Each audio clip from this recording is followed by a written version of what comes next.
तो अब हम आगे देखेंगे। अब क्योंकि ये जो यूनिट है द सॉलिड स्टेट, तो इसमें हम सॉलिड्स के बारे में ही पढ़ रहे हैं।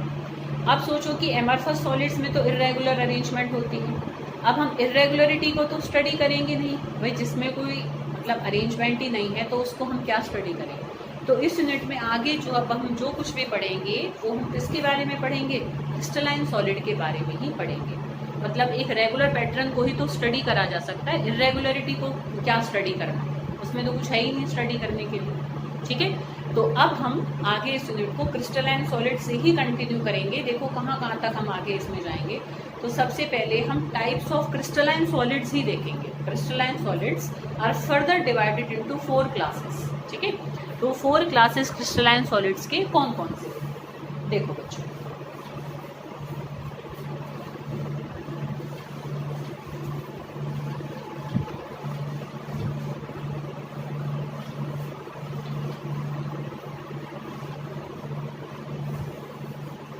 तो क्रिस्टलाइन सॉलिड्स के देखो जो फर्दर जो 4 क्लासेस होती हैं वो कौन कौन सी होती हैं।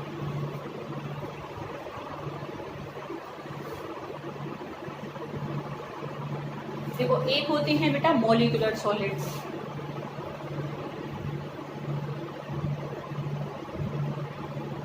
ठीक है। एक होती है आयोनिक सॉलिड्स,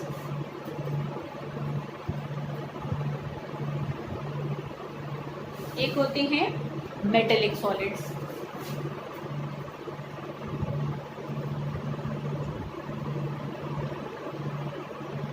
और एक होते हैं हमारे कोवलेंट सॉलिड्स।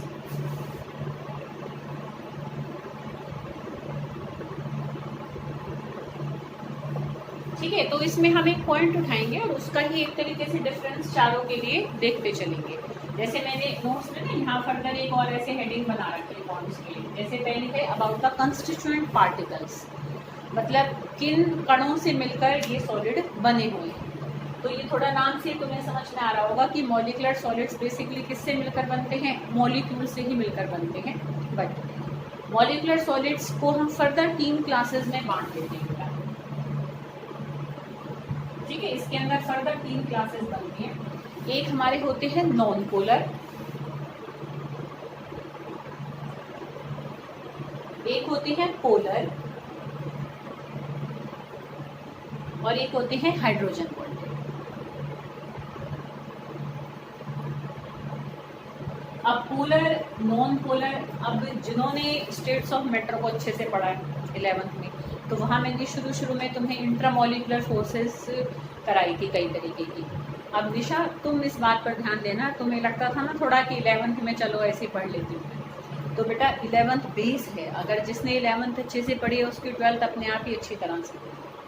ठीक है, तो और जो अच्छे से अब 12th करना चाहता है और 11th में नहीं पढ़ा, उसको 12th में ज़्यादा पूरी मेहनत करनी पड़ेगी।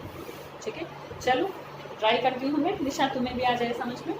तो देखो बेटा नॉन पोलर में क्या होगा, मतलब जो कंस्टिट्यूएंट पार्टिकल है वो कैसे होंगे, नॉन पोलर मॉलिक्यूल्स होंगे, मतलब उनमें कोई चार्जेस का सेपरेशन नहीं है। जैसे कि भाई मान लो एक H2 मॉलिक्यूल है और दूसरा H2 मॉलिक्यूल है। ठीक है, तो H2 मॉलिक्यूल को वैसे तो हाइड्रोजन गैस के रूप में होती है, पर देखो कोई भी एक तरीके से मतलब एलिमेंट है ना, कोई भी कंपाउंड है, तो उसको हम सॉलिड, लिक्विड, गैस तीनों ही चीज़ों में बदल सकते हैं depending upon its temperature and pressure conditions. तो जब हम हाइड्रोजन गैस को बहुत ज़्यादा हाई प्रेशर पर ले आएँ और हम टेम्परेचर को बहुत डाउन कर दें, तो एक पर्टिकुलर टेम्परेचर पर and a particular pressure it converted into a solid. ठीक है, तो जब वो सॉलिड फॉर्म में हो जाएगा और हाइड्रोजन मॉलिक्यूल के ऊपर भी कोई चार्जेस का सेपरेशन नहीं है, नॉन पोलर मॉलिक्यूल है, ये भी नॉन पोलर मॉलिक्यूल है, तो ऐसा कोई नॉन पोलर मॉलिक्यूल जब सॉलिड फॉर्म में हमें मिलेगा तो वो हमारा किस कैटेगरी में आएगा, नॉन पोलर मॉलिक्यूलर सॉलिड्स। अच्छा, अब मैंने तुम्हें अभी शुरू में बोला कि इसमें कंस्टिट्यूएंट पार्टिकल मॉलिक्यूल्स ही होंगे, बट नॉन पोलर के अंदर कंस्टिट्यूएंट पार्टिकल एटम भी हो सकते हैं अगर वो हमारा सॉलिड कोई नोबल गैस हो। समझ रहे हो, जो हमारे नोबल गैस वाले एलिमेंट्स हैं, जैसे हीलियम गैस है, तो बहुत ज़्यादा लो टेम्परेचर पर और बहुत हाई प्रेशर पर हीलियम को भी हम सॉलिड में कन्वर्ट कर लेते हैं। तो जब हीलियम उसमें कंस्टिट्यूएंट पार्टिकल्स हैं, तो अकेला हीलियम मॉलिक्यूल तो नहीं है, वो तो एटम है। ठीक है, तो क्योंकि नोबल गैसेस तो मॉलिक्यूल्स के फॉर्म में मिलती ही नहीं है ना, तो नोबल गैसेस जब सॉलिड फॉर्म में चेंज होंगी तो वो वाला जब सॉलिड बनेगा तो वहाँ हम कंस्टिट्यूएंट पार्टिकल बस एटम्स कहेंगे। अदरवाइज और जितने भी एक तरीके से मॉलिक्यूल्स हैं और हमारे कैसे हैं, नॉन पोलर हैं, ठीक है, मतलब कोई चार्जेस का सेपरेशन नहीं है, जैसे O2 O2 के बीच में, F2 F2 के बीच में, ठीक है बेटा, एसिड एसिड के बीच में, ठीक है। तो जो हमारे एक तरीके से कैसे हैं, मतलब जिनमें कोई चार्जेस का सेपरेशन नहीं होता है, ऐसे में एटम कहूँ या ऐसे में मॉलिक्यूल कहूँ। समझते हो ना मॉलिक्यूल और एटम में डिफरेंस, मतलब तो अकेला है और इसमें देखो एक मॉलिक्यूल में क्या है, मॉलिक्यूल में क्या है, एक से ज़्यादा एटम होते हैं, ठीक है ना, ये 11th में हमने पढ़ रखा है। तो हाइड्रो, समझ रहे हो, तो अगर मैं सिर्फ नोबल गैसेस के एलिमेंट्स को छोड़ दूँ तो बाकी जितनी भी नॉन पोलर स्पीशीज हैं तो वो जब सॉलिड फॉर्म में चेंज होती हैं तो that comes under the category of non polar molecular solids, ठीक है बेटा। और इसमें कंस्टिट्यूएंट पार्टिकल्स कैसे होंगे, मॉलिक्यूल ही होंगे, ठीक है, इसमें भी मॉलिक्यूल्स ही होंगे, बट सिर्फ सिंपल क्या है कि हमें ऐसे यहाँ लिख देते हैं कि एक्सेप्ट नोबल गैसेस, यहाँ पर भी कैसे होंगे, मॉलिक्यूल्स होंगे, यहाँ पर भी कैसे होंगे, मॉलिक्यूल्स होंगे। अभी हम एग्जांपल आते हैं, ठीक है। पोलर में चलो देख सकते हो, जैसे HCl के बीच में है, ठीक है, HCl क्या है, एक पोलर मॉलिक्यूल है, तो उसको जब हम सॉलिडिफाई करेंगे तो it comes under the category of polar molecular solids.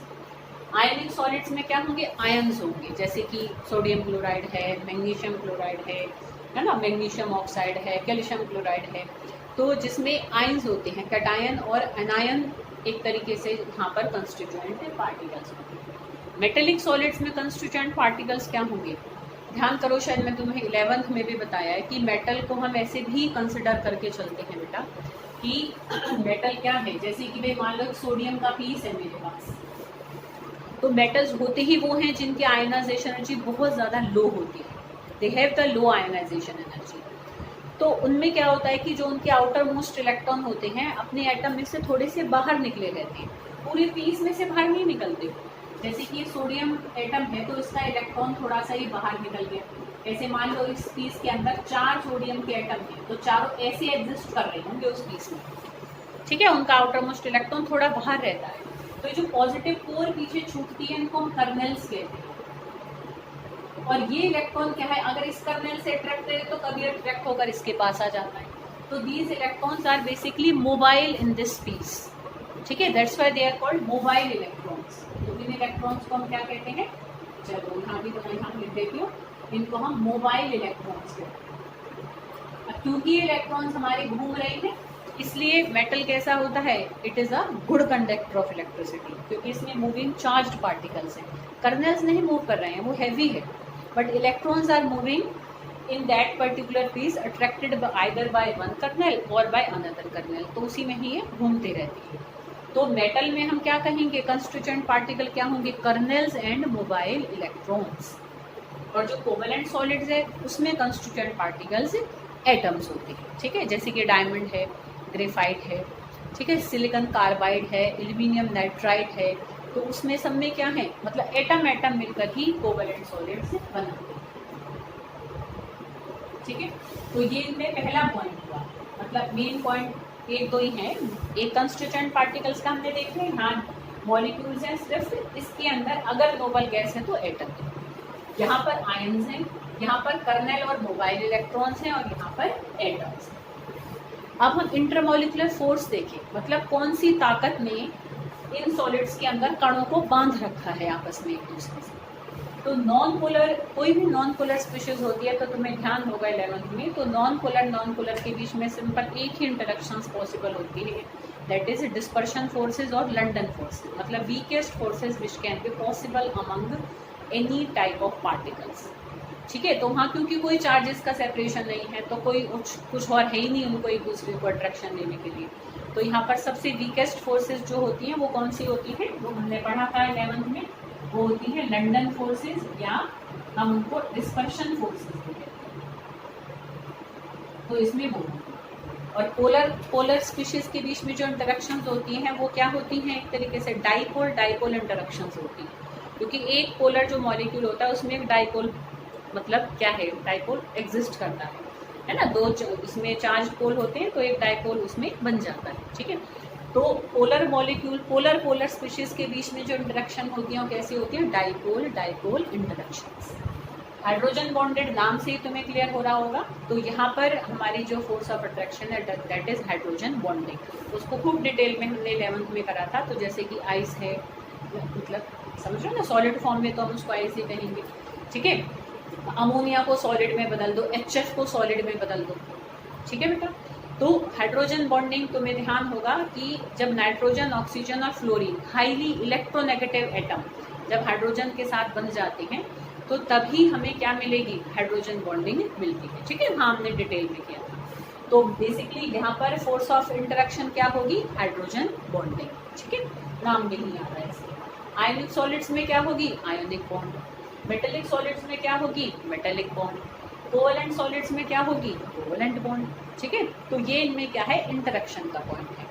और थोड़ी अगर हम हार्डनेस का भी हिसाब देखें तो ये बड़े सॉफ्ट होते हैं, क्योंकि बड़े मुश्किल से तो जाके सॉलिड बनते हैं। तो हल्का सा टेम्परेचर देते ही तब हो जाता है इनका काम, खत्म हो जाता है सॉलिड फेस। तो मतलब वैसे भी जब मिलते भी हैं सॉलिड तो ऐसे सॉफ्ट से सॉलिड होते हैं, बड़े ऐसे मतलब आराम से ही अलग हो जाते हैं, ठीक है। तो ये भी सॉफ्ट है, ये भी सॉफ्ट है, ये हार्ड है। जैसे बर्फ एकदम से ऐसे अलग नहीं हो तो उसको हम हार्ड में नहीं रखेंगे, ठीक है। ये भी कैसे हैं, हार्ड है, ये भी हार्ड में ही आते हैं। ये हार्ड है पर कैसे हैं, हार्ड के साथ साथ ब्रिटल है। ब्रिटल मतलब अगर मैं इनके ऊपर हथौड़े से चोट मारूं तो ये छोटे छोटे पीसेज में टूट जाएंगे। जैसे कोई मेटल होता है तो अगर हम हथौड़े से तो उनमें मेलेबिलिटी होती है ना, कि ऐसे चादर के रूप में फैलते चले जाते हैं, और खींचते हैं तो तार के रूप में खींचते चले जाते हैं। तो ये तो हार्ड होते हैं और मेलिएबल और डक्टाइल होते हैं, ठीक है बेटा। और ये कैसे होते हैं, हार्ड होते हैं बट ब्रिटल होते हैं, मतलब छोटे छोटे पीसेस में टूट जाते हैं अगर हम चोट मारेंगे। और इन पे चोट मारेंगे तो ये या तो चादर के रूप में फैलेंगे और ऐसे खींचेंगे तो तार के रूप में खींच जाएंगे। तो they are hard but malleable and ductile, they are hard but brittle, ठीक है। और ये कैसे होते हैं, वेरी हार्ड। जैसे डायमंड तुम्हें पता है हार्डेस्ट सब्सटेंस होता है, तो वो कोवलेंट सॉलिड्स में ही आता है। तो इसमें एक्चुअल में कोवलेंट सॉलिड्स में क्या होता है कि जबकि बॉन्ड सबसे स्ट्रॉन्ग आयनिक होती है, बट कोवलेंट सॉलिड्स हमारे बहुत ज़्यादा हार्ड सॉलिड में आते हैं, क्योंकि ये जब भी सॉलिड कोई कोवलेंट सॉलिड बनता है तो उसमें कोवलेंट बॉन्ड्स का ना जाल बुन जाता है, बहुत सारी कोवलेंट बॉन्ड ऐसे ऐसे ऐसे ऐसे, तो एक मिलकर एक इतना वो लार्ज नेटवर्क स्ट्रक्चर क्रिएट कर लेते हैं कि वो बहुत हार्ड हो जाता है। जैसे डायमंड है, ग्रेफाइट है, एक सिलिकॉन कार्बाइड होता है SiC, एल्यूमिनियम नाइट्राइड होता है AlN। तो ये हमारे कॉमन एग्जांपल्स हैं कोवलेंट सॉलिड्स के, कुछ गिने चुने ही हैं, बट वो क्या होते हैं, बहुत हार्ड सब्सटेंस होते हैं, ठीक है। तो ये इसमें हमने इनकी हार्डनेस और सॉफ्टनेस को देखा। और अगर हम कंडक्टिंग प्रॉपर्टीज़ देखें तो ये सारी ही कैसी है, ये भी कैसा इंसुलेटर है, ये भी इंसुलेटर है, ये भी इंसुलेटर है, ये भी इंसुलेटर होते हैं बट इन सॉलिड्स फॉर्म। जैसे नमक है, अगर सॉलिड फॉर्म में है ना हमारे पास, और अगर उसमें कोई इम्प्योरिटी नहीं है तो नमक सॉलिड फॉर्म में गुड कंडक्टर नहीं है, पर उसी नमक को पानी में घोल कर फिर उंगली डाल कर देख लो, कंडक्टिविटी पता लग जाएगी। बेसिकली क्या है, क्योंकि आयनिक सॉलिड के अंदर जब आयन्स सॉलिड फॉर्म में तो बंधे हुए हैं तो तब वो करंट को कंडक्ट नहीं कर पाएंगे, पर जब हमने पानी में घोला तो अलग अलग हो गए। कब होता है करंट कंडक्ट, जब मूविंग चार्ज्ड पार्टिकल्स होते हैं। तो सॉलिड फॉर्म में चार्ज्ड पार्टिकल्स तो हैं, कैटायन भी है, एनायन भी है, पर वो मूव नहीं कर रहे, बंधे हुए हैं। पर जब हमने पानी में घोला तो घूमने लग गए, तो वो मूविंग स्टेट में आ चुके। तो जब मूविंग चार्ज्ड पार्टिकल होंगे, कब होंगे, या तो एक्वस फॉर्म में पानी में घोल दो या पिघला दो, ठीक है। तो they are good conductor of heat and electricity, कब, in their molten state and in their aqueous solution form, but they are bad conductor, they are insulator in their solid form, ठीक है, प्योर फॉर्म। समझ रहे हो बेटा। Metallic solids क्या होते हैं, ये गुड कंडक्टर ही होते हैं क्योंकि इनमें मोबाइल इलेक्ट्रॉन्स होते हैं, ठीक है। कोवलेंट सॉलिड्स भी हमारे इंसुलेटर में आते हैं, बस एक ग्रेफाइट एक ऐसा एग्जांपल है जो कोवलेंट है but it is a good conductor of electricity, ठीक है, हीट एंड इलेक्ट्रिसिटी। क्लियर बेटा। तो एक ये है। और बाकी अगर आप मेल्टिंग पॉइंट देखें तो इनका बहुत लो होता है, इतनी मुश्किल से तो जाके सॉलिड होते हैं, इनका भी लो है, ये भी लो में ही आता है, 0 डिग्री सेंटीग्रेड, तो लो टेम्परेचर है। इनका हाई होता है, इनका हाई और इनका बहुत हाई होता है, ठीक है। और एग्जाम्पल्स इनके मैंने नीचे लिखे हुए हैं, वो तुम वहाँ से देख सकते हो, कोई कन्फ्यूजन उनको पूछ सकते हो। क्लियर था?